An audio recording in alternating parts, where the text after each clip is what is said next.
मुस्लिम league Nawaz, Sindh के सूबाई सदर शाह मोहम्मद शाह, मुक़द्दस भंड, आसिफ राजभर, अल्ताफ अब्बासी, ईसा सोलंकी ऐं ॿिया रैली जी सूरत में दादू प्रेस क्लब पहुता, जिते अवामी मिड़ाके के ख़िताब कंदे चयो त नवाज़ शरीफ़ 21 अक्टूबर ते वतन वापसि अची रहियो आहे।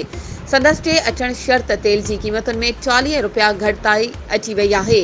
मुल्क अंदरि जेका तबाही इमरान खान ऐं संदसि साथारनि कई आहे, उहा कंहिंखां लिकियल नाहे। मुल्क खे हिन हंध ताईं पहुचाइण में इमरान न्याज़ी मुलविस आहे। न्याज़ी जी ग़लति पॉलिसियुनि सबबि मुल्क जो 22 करोड़ अवाम ख़ुदकुशियूं करण ते मजबूर आहे। हाणे मुल्क वरी तरक़ी कंदो ऐं मुल्क मां महांगाई ऐं बदहाली जो ख़ात्मो ईंदो। ईंदड़ हुकूमत मुस्लिम लीग नवाज़ जी आहे। नवाज़ शरीफ़ ॿीहर मुल्क जो वज़ीर आज़म थी मुल्क खे तरक़ी जी राह ते आणे मुल्की अवाम खे बुनियादी सहूलियतूं ॾींदो। 19 अक्टूबर ते हैदराबाद कराची मां स्पेशल रेल गाॾियूं लाहौर लाइ निकिरंदियूं, जेके सिंध जे कारकुननि सां भरियल हूंदियूं। हुन चयो त दादू ज़िले अंदरि बदमनी उरूज ते आहे। हितां जे वॾेरनि मोहतारनि धाड़ेल पालिया आहिनि, जंहिं करे ज़िले जो अवाम धाड़ेलनि जे रहमो करम ते आहे।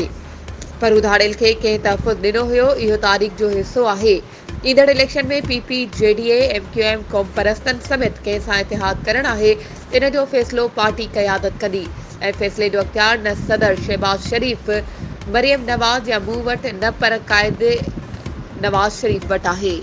वधीक ख़बरुनि ऐं अपडेट्स जे लाइ असांजे चैनल खे सब्सक्राइब कयो ऐं हा, बेल आइकन खे प्रेस करणु न विसारिजो त जीअं असांजी हर नई अचण वारी वीडियो तव्हां ताईं पहुची सघे।